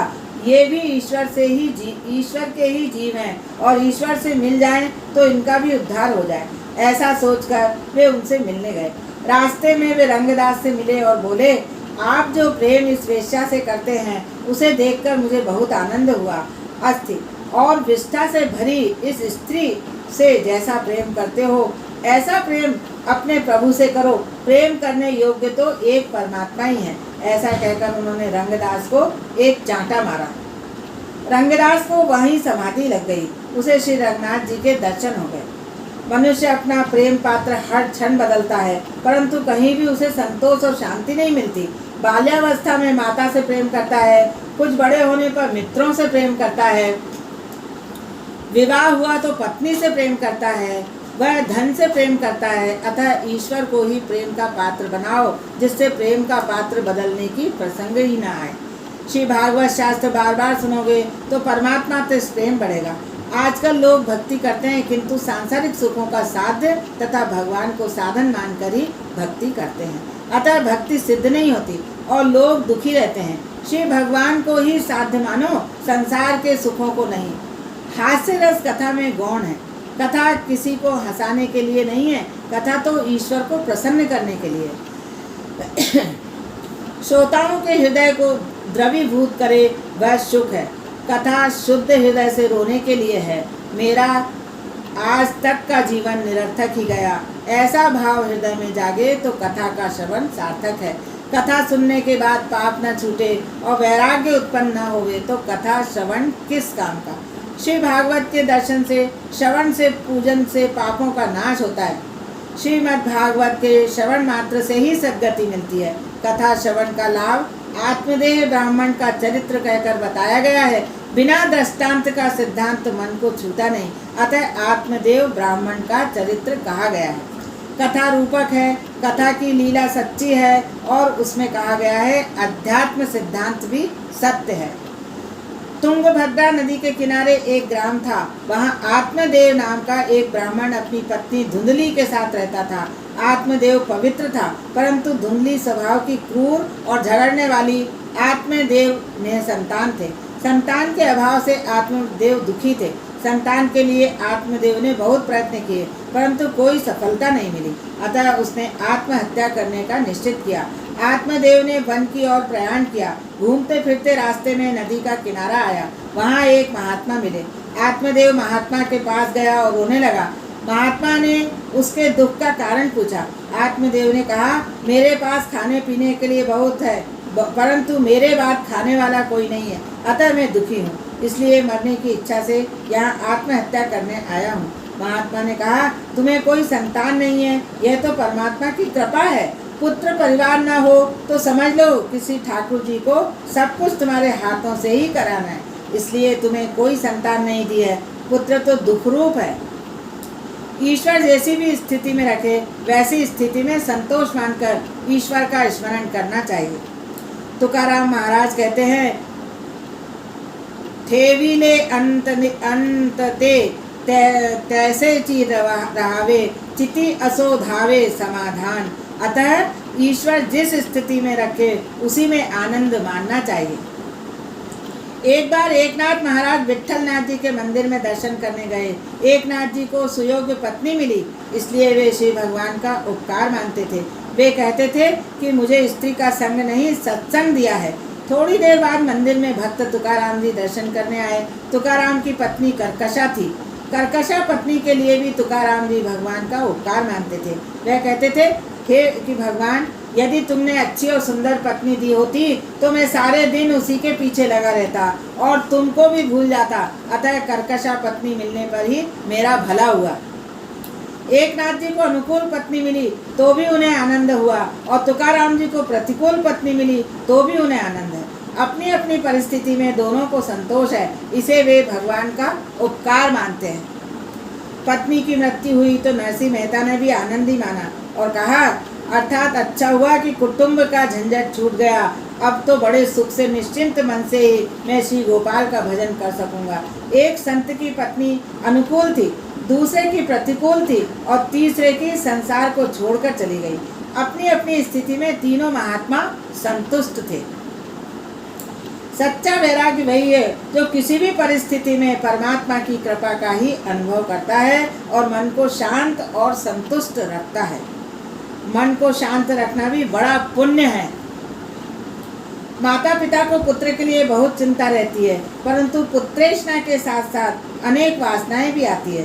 पुत्रेष्णा के पीछे वित्तेष्णा और वित्तेष्णा के पीछे लोकेष्णा जगती है। आत्मदेव ने महात्मा से कहा, मुझे पुत्र दो, क्योंकि पुत्र ही पिता को सद्गति देता है। महात्मा आत्मदेव को समझाते हैं, श्रुति भगवती एक स्थान पर यह भी कहती है कि पुत्र से मुक्ति नहीं मिलती। वंश के रक्षण के लिए सत्कर्म करो। पुत्र की सद्गति देवे तो सभी पुत्रवान व्यक्तियों को सद्गति मिलनी चाहिए, ऐसी आशा कभी नहीं रखना। मेरा पुत्र श्राद्ध करेगा तो सद्गति हो जाएगी। श्राद्ध करने से जीव अच्छी योनि में तो जाता है, परंतु ऐसा न समझो कि वह जन्म मृत्यु के चक्र से भी छूट जाएगा। श्राद्ध और पिंडदान मुक्ति नहीं दिला सकते। श्राद्ध और कर्म धर्म है। श्राद्ध करने से नरक से तो छुटकारा मिलता है, परंतु केवल श्राद्ध करने से मुक्ति नहीं मिलती। श्राद्ध करने की मनाही नहीं है। श्राद्ध करने से पितृगण प्रसन्न होते हैं, आशीर्वाद भी देते हैं। केवल सत्कर्म की जीवन मृत्यु के त्रास से छुड़ाता है। सत्कर्म ही जीवन मृत्यु के से छुड़ाता है। सत्कर्म ही अपना उद्धार कर सकता है। श्री गीता जी में स्पष्ट कहा है, स्वयं अपने द्वारा ही अपनी आत्मा का संसार समुद्र से उद्धार करो और अपनी आत्मा को अधोगति की ओर न ले जाओ। जीव स्वयं का उद्धार न करेगा तो और कौन करेगा? अपने सिवाय मनुष्य का और कोई बड़ा हितकारी हो ही नहीं सकता। यदि वह स्वयं अपना श्रेय न करेगा तो पुत्रादि क्या करेंगे? जो ईश्वर के लिए जीता है उसे अवश्य मुक्ति मिलती है। श्रुति भगवती तो कहती है, जब तक ईश्वर का अप्रोक्ष अनुभव न हो, ज्ञान न हो, तब तक मुक्ति मिलती ही नहीं। मृत्यु के पहले तो भगवान का अनुभव करते हैं, उन्हें ही मुक्ति मिलती है। परमात्मा के अप्रोक्ष साक्षात्कार के बिना मुक्ति नहीं मिलती। इसे जानकर ही मनुष्य मृत्यु का उल्लंघन कर जाता है और परम पद को प्राप्ति के लिए इसके सिवाय अन्य कोई मार्ग है ही नहीं। श्री भगवान को जानने का दूसरा कोई उपाय नहीं कि केवल श्राद्ध करने से मुक्ति नहीं मिलती। श्री भगवान को जानने का दूसरा कोई उपाय नहीं है केवल श्राद्ध करने से मुक्ति नहीं मिलती। यदि तुम पिंड का दान करोगे अर्थात तुम अपना शरीर ही श्री परमात्मा को अर्पण करोगे तो तुम्हारा कल्याण होगा। अपना पिंडदान तुम स्वयं अपने हाथों से ही करो, यही उत्तम है। जो पिंड में है वही ब्रह्मांड में है। निश्चय करो कि इस शरीर रूपी पिंड को श्री परमात्मा को अर्पण करना है। तुम स्वयं ही अपना पिंडदान क्यों नहीं करते? घर में जो कुछ है वह सब कार्य में लगा दो और नारायण नारायण का जप करो। महात्मा की बात आत्मदेव को नहीं जची। उसने कहा, आप सन्यासी गण पुत्र सुख से अपरिचित हैं, अतः आप ऐसा कहते हैं। बालक चाहे जिस तरह माता पिता की गोद में गंदी करे, किंतु वे उससे प्रसन्न होते हैं। असुख में सुख का अनुभव करना ही संसार का नियम है। महात्मा ने सुंदर उपदेश दिया, फिर भी आत्मदेव ने दुराग्रह किया और कहा, मुझे पुत्र दो वरना मैं प्राण त्याग करूंगा। महात्मा को दया आई। उन्होंने एक फल देकर कहा, यह फल अपनी पत्नी को खिलाना, तुम्हारे यहाँ योग्य पुत्र होगा। आत्मदेव फल लेकर घर लौटा, पत्नी को फल दिया। धुंधली फल को खाने में कुतर्क करने लगी। वह सोचती है फल खाने पर गर्भवती होंगी, परिणामतः दुखी होंगी। बालक के लालन पालन करने में भी बड़ा दुख है। उसने अपनी छोटी बहन से यह बात कही तो उसने युक्ति बताई, मुझे बालक होने ही वाला है, उसे मैं तुझे दे दूंगी। तू गर्भवती होने का नाटक कर और धुंधली को पुत्र की इच्छा तो है किंतु बिना कोई दुख झेले। मनुष्य का स्वभाव है कि उसे सुख की तो इच्छा है किंतु बिना किसी प्रयत्न और कष्ट के। मनुष्य पुण्य करना नहीं चाहता, फिर भी पुण्य के फल की इच्छा करता है और पाप करता है, किंतु पाप का फल भोगना नहीं चाहता। छोटी बहन के कहने पर धुंधली ने वह फल गाय को खिला दिया और स्वयं गर्भवती होने का नाटक करने लगी। वह बहन का पुत्र ले आई और जाहिर किया कि यह मेरा पुत्र है। धुंधली ने अपने पुत्र का नाम धुंधकारी रखा। दूसरी ओर जिस गाय को वह फल खिलाया गया था, उस गाय का मनुष्याकार बालक को जन्म दिया। उसका नाम गोकर्ण रखा गया। दोनों बालक बड़े हुए। गोकर्ण पंडित और ज्ञानी हुआ और धुंधकारी दुष्ट निकला। श्री भागवत की कथा में त्रिविध दृष्टिकोण है, आध्यात्मिक, आधिदैविक और आधि भौतिक। जरा विचार करेंगे तो समझ में आएगा कि मानव काया की तुंग भद्रा है। भद्रा का अर्थ है कल्याण करने वाली और तुंग का अर्थ है अधिक, अत्यधिक। कल्याण करने वाली नदी तुंगभद्रा नदी है और यह मनुष्य का शरीर की तुंगभद्रा है। शरीर ही तुंगभद्रा है। अपनी कथा के द्वारा ही मानव आत्मदेव हो सकता है। जो अपनी आत्मा को स्वयं देव बनाए वही आत्मदेव है। आत्मदेव ही जीवात्मा है। हम सब आत्मदेव हैं। नर ही नारायण बनता है। मानव देह में रह रहा जीव देव बन सकता है। गुस्सा करने वाली और कुतर्क करने वाली बुद्धि ही धुंधली है। प्रत्येक घर में यह धुंधली होती है। धुंधली कथा में भी उद्यम मचाती है। द्विधा बुद्धि, द्विधा वृत्ति ही धुंधली है। जब तक द्विधा बुद्धि रहती है तब तक आत्मशक्ति जागृत नहीं होती। बुद्धि दूसरों की बातों में नाहक टांग अड़ाती है। यह बहुत बड़ा पाप है। मैं कौन हूँ, मेरा स्वामी कौन है, इसका विचार बुद्धि नहीं करती।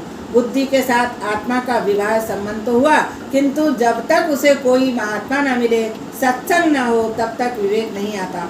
विवेक रूपी पुत्र का जन्म नहीं होता। विवेक ही आत्मा का पुत्र है। यदि आत्मा और बुद्धि के संबंध से विवेक रूपी पुत्र का जन्म नहीं होवे तो संसार रूपी नदी में जीव डूब मरता है। जिसके घर में विवेक रूपी पुत्र नहीं होता वह संसार रूपी नदी में डूब जाता है। इसी से तो आत्मदेव डूब मरने के लिए जाता है। विवेक सत्संग से जागृत होता है और विवेक आत्मा को आनंदित करता है। स्वयं देव बनने की और दूसरों को देव बनाने की शक्ति आत्मा में है। इस आत्मशक्ति को जागृत करना हनुमान जी समर्थ थे, किंतु जामवान ने जब उनको अपने स्वरूप का ज्ञान कराया तभी उन्हें अपने स्वरूप का ज्ञान हुआ। सत्संग से आत्मशक्ति जागृत होती है। सत्संग के बिना जीवन में दिव्यता नहीं आती। संत महात्मा द्वारा दिया गया विवेक रूपी फल बुद्धि को पसंद नहीं है। धुंधली की छोटी बहन बुद्धि है। मन बुद्धि की सलाह लेता है तो दुखी होता है। मन बुद्धि की सलाह लेता है तो दुखी होता है। मन कई बार आत्मा को धोखा देता है। मन स्वार्थी है। मन जो कुछ कहे वह नहीं करना। सलाह केवल ईश्वर की ही लेनी चाहिए। कुछ विचार करो, आत्मदेह की आत्मा भूली है, उसे मन बुद्धि बार बार धोखा देते हैं। मन की सलाह नहीं लो। आत्मदेव मन बुद्धि का छल समझ नहीं सका। फल गाय को खिलाया, गो का अर्थ इंद्रिय भक्ति आदि होता है। फल गाय को अर्थात इंद्रिय को खिलाया।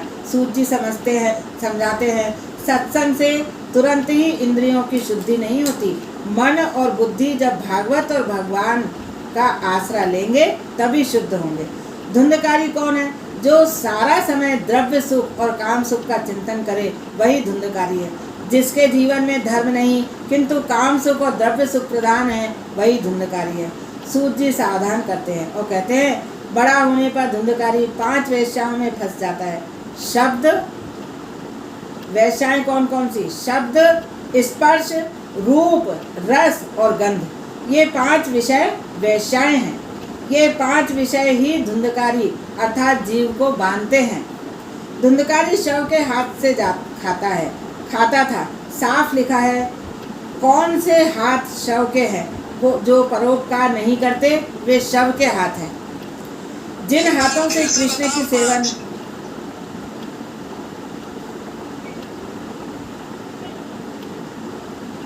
नाम जो बताया आपने वो फिर से बता दो।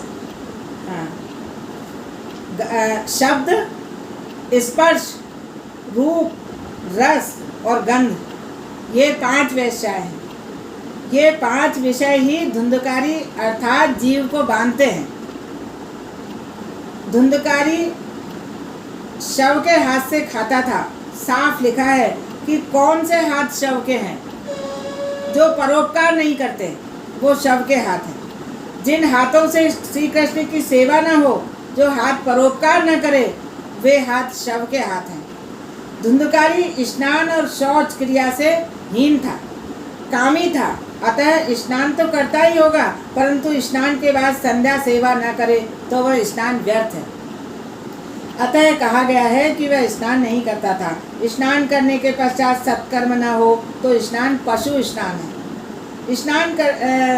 स्नान केवल शरीर को ही स्वच्छ रखने के लिए नहीं है। स्नान करने के बाद सेवा संध्या गायत्री न हो तो वह स्नान भी पाप हो जाता है।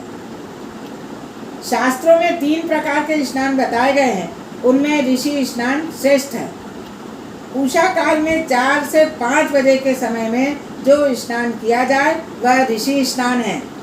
इसके बाद 5 से 6 बजे तक के समय में किया गया स्नान मनुष्य स्नान है और 6 बजे के बाद किया जाने वाला स्नान राक्षसी स्नान है। भगवान सूर्य नारायण के उदय के पश्चात दंत धावन, शौच आदि करना योग्य नहीं है। सूर्य बुद्धि के स्वामी देव हैं। उनकी संध्या करने से बुद्धि सतेज होती है। स्नान और संध्या नियमित करो।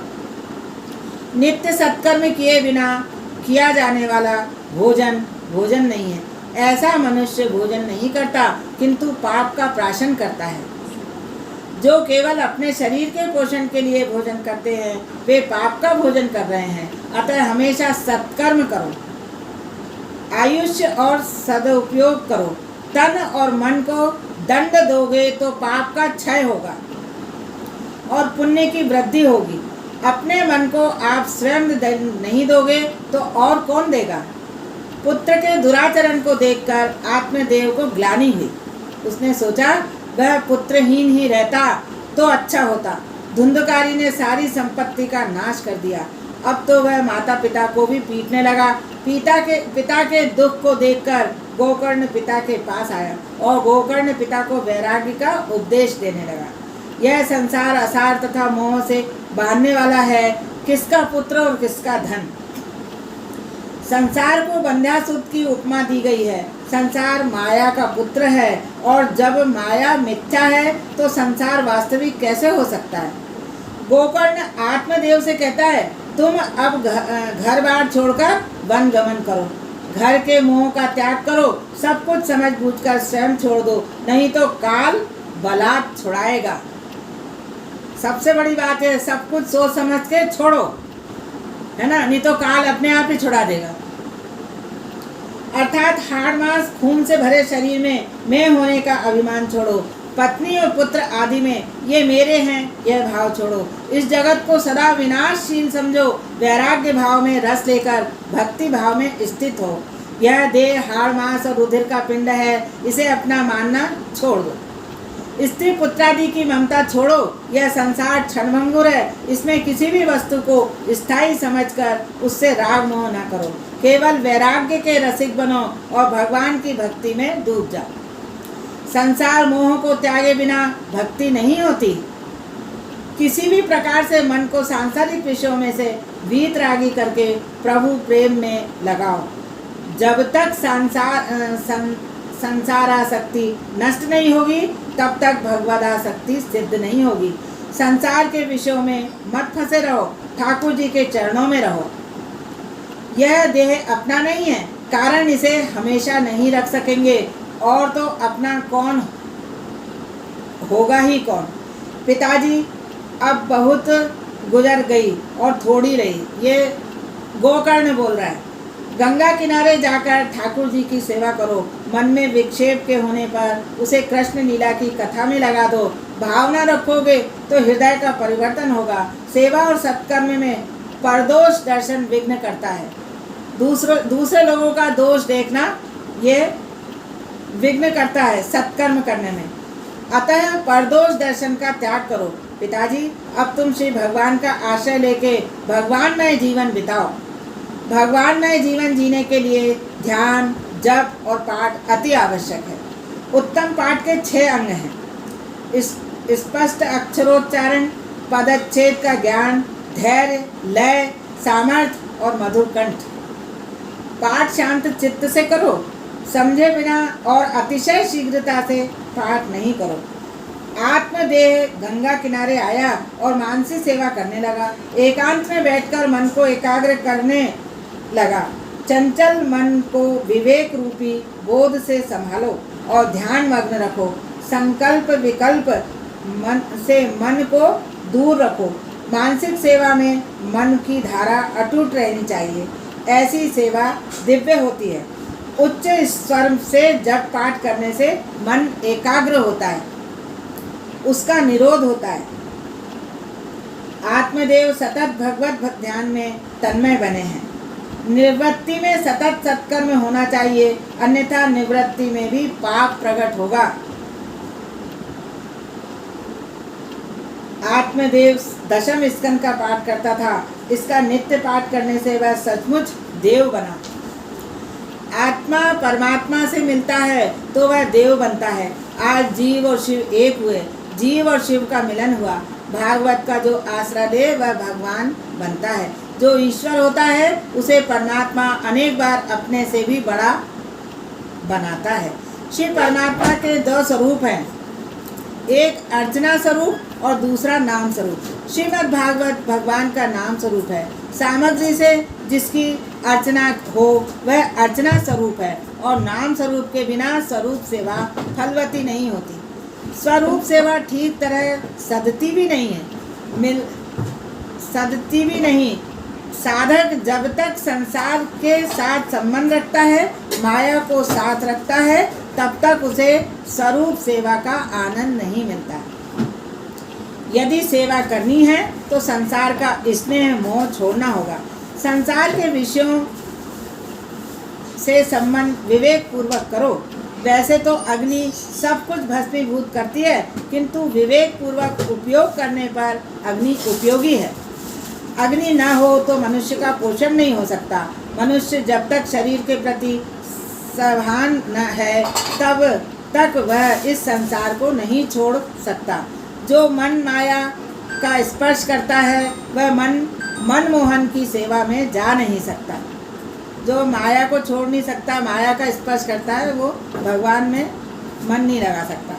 मन बार बार माया का विचार करता है, अतः वह मलिन होता है। नाम सेवा मन की शुद्धि के लिए ही है। जब तक स्वरूप सेवा में मन एकाग्र न हो सके तब तक नाम सेवा करो। स्वरूप सेवा करते करते हृदय पिघले, आंखें गीली हो, आनंद हो और हृदय में सात्विक भाव जागे तो मानव की सेवा सफल हुई। हृदय की भावना के बिना की गई सेवा फलवती नहीं होती। जीव शुद्ध होकर परमात्मा की सेवा करे तो श्री ठाकुर जी प्रसन्न होते हैं। मन में अनेकों जन्मों का मैल भरा होता है, अतः स्वरूप सेवा से मन की शुद्धि अति आवश्यक है। यदि मन शुद्ध नहीं है तो स्वरूप सेवा फलवती नहीं होती। मन को शुद्ध करने के लिए नाम सेवा की आवश्यकता है। श्रीमद् भागवत मन को शुद्ध करता है। कलयुग में नाम सेवा प्रधान है। श्री भागवत भगवान को नाम स्वरूप ही है। नाम ही ब्रह्म है, नाम ही परमात्मा है। अधिक क्या, नाम परमात्मा से भी श्रेष्ठ है। ईश्वर तो अदृश्य है, उसके साथ स्नेह करना बड़ा कठिन है। नाम स्वरूप तो स्पष्ट दिखता है। बड़े से बड़ा पाप कौन सा है? ईश्वर के नाम के प्रति निष्ठा का अभाव। नाम के प्रति ईश्वर का अभाव है, निष्ठा नहीं रखो तो। नाम साधन सरल है।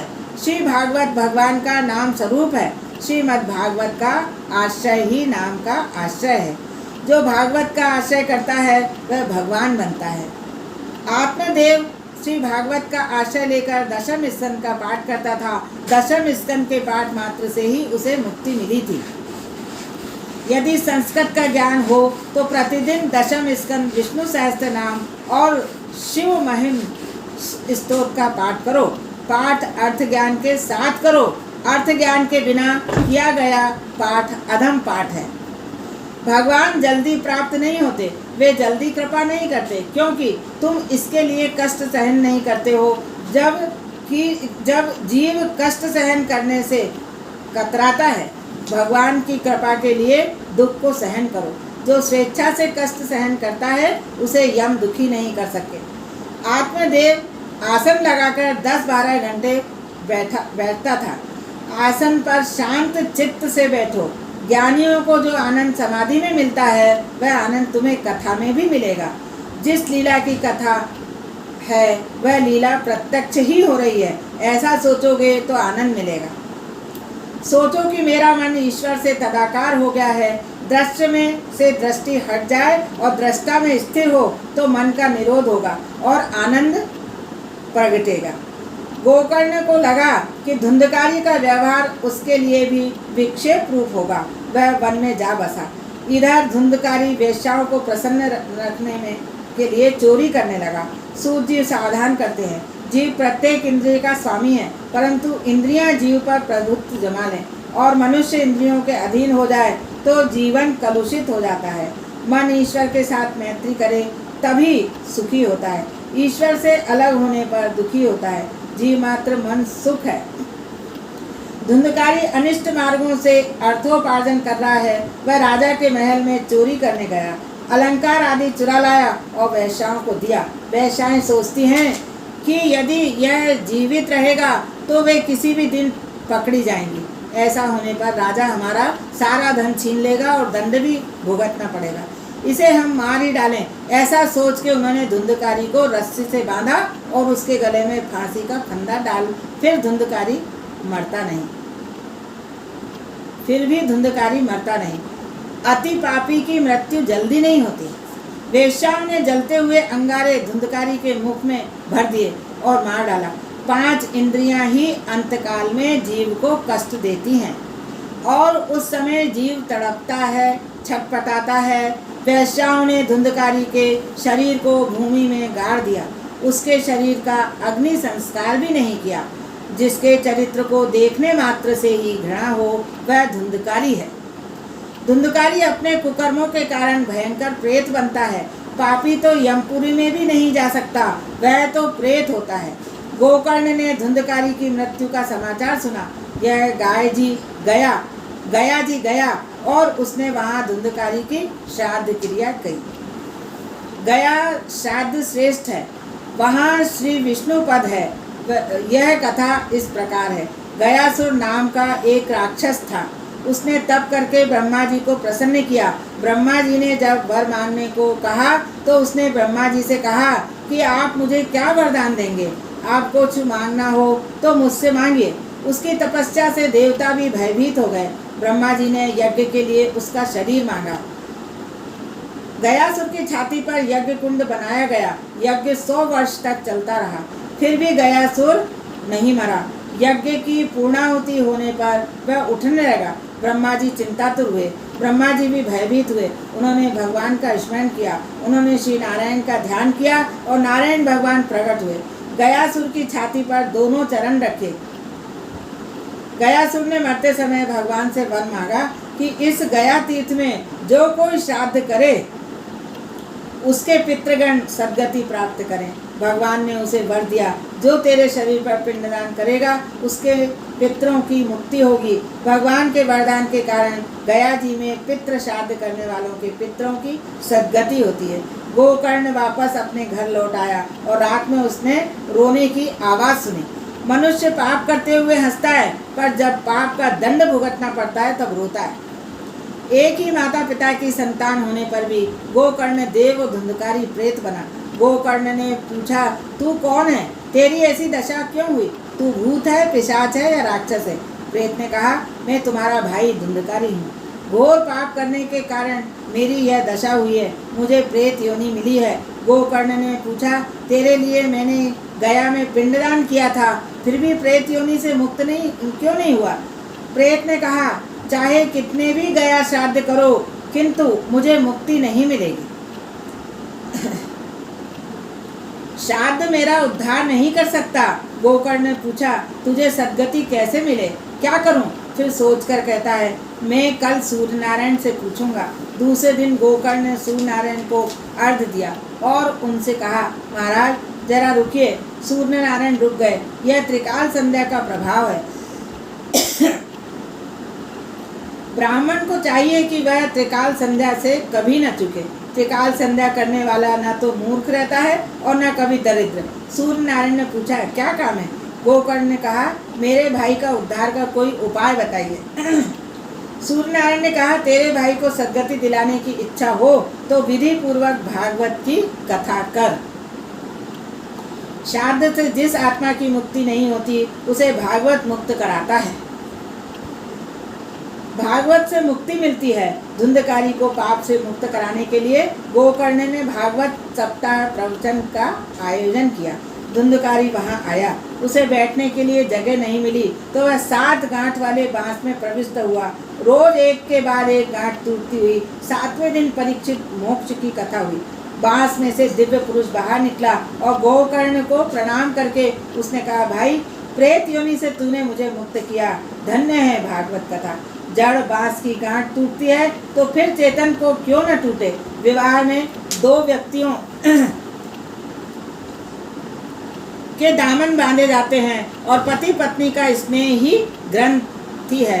इस ग्रंथि का छूटना कठिन है। परमात्मा की सेवा करने के लिए एक को दूसरे का साथ मिला है, ऐसा सोचें तो पति पत्नी सुखी हो सकते हैं। बांस में अर्थात वासनाओं में धुंधकारी रहा था। बांस की 7 गांठ अर्थात वासनाओं की 7 गांठ। वासना ही पुनर्जन्म का कारण है। अतः वासना को नष्ट करो। वासना पर विजय पाना ही सुखी होने का उपाय है। मनुष्य मोह को नहीं छोड़ सकता। वासना अर्थात आसक्ति 7 प्रकार की होती है। नारी की आसक्ति, पुत्र की आसक्ति और व्यावसायिक आसक्ति, द्रव्य की आसक्ति और कुटुंब की आसक्ति और घर की आसक्ति, गांव की आसक्ति। इन सभी आसक्तियों का त्याग करो। शास्त्र में काम, क्रोध, लोभ, मोह, मद, मत्सर और अविद्या को 7 गांठें कहा गया है। जीव इनसे बंधा हुआ है। बांस वासना का रूप है। जीव वासनाओं में फंसा हुआ है। वासना से ही जीव में जीव भाव आया है। निष्काम से सकाम बना है। वासनाओं की ग्रंथियां जब तक न छूटे तब तक जीव भाव निर्मूल नहीं होता। श्री भागवत की कथा के श्रवण से वासना की प्रत्येक ग्रंथि टूटती है। प्रभु से प्रेम वही बढ़े तो आसक्ति की ग्रंथियां टूटने लगेंगी। श्री भगवान के नाम का जप करेंगे और वही एक सत्य है ऐसा मानकर उसका नित्य स्मरण करेंगे तो वासनाओं की ग्रंथियां छूट जाएंगी। जीव जब तक मन से संसार से सुख का त्याग न करे तब तक भक्ति सिद्ध नहीं होती। भोग को त्याग नहीं करना है और भक्ति भी करनी है, यह कैसे हो सकता है? धीरे धीरे मन को स्वभाव को सुधारो। स्वभाव के सुधारने पर ही भक्ति सिद्ध होती है। श्री कृष्ण गोविंद हरे मुरारी, हे नाथ नारायण वासुदेवा। गोविंद मेरी यही प्रार्थना है। भूलूं न मैं नाम कहीं तुम्हारा, निष्काम होकर दिन रात गाऊं गोविंद दामोदर माधवेति। देहांत काले तुम सामने हो, बंसी बजाते मन को लुभाते। गाती यही मैं तननाथ त्यागूं गोविंद दामोदर माधवेति। प्यारे जरा तो मन में विचारो, क्या साथ लाए क्या ले चलोगे। गाओ यही नाम सदा पुकारो गोविंद दामोदर माधवेति। नाता भला क्या जग से हमारा, आए यहाँ क्या कर रहे हैं। सोचो विचारो हरि को पुकारो गोविंद दामोदर माधवेति। सच्चे सखा हैं हरि ही हमारे, माता पिता शील बंधुत प्यारे।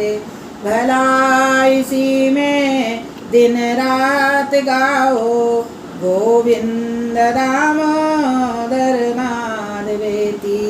हे कृष्ण हे यादव है सखेति। जय हो श्री कृष्ण भगवान की जय।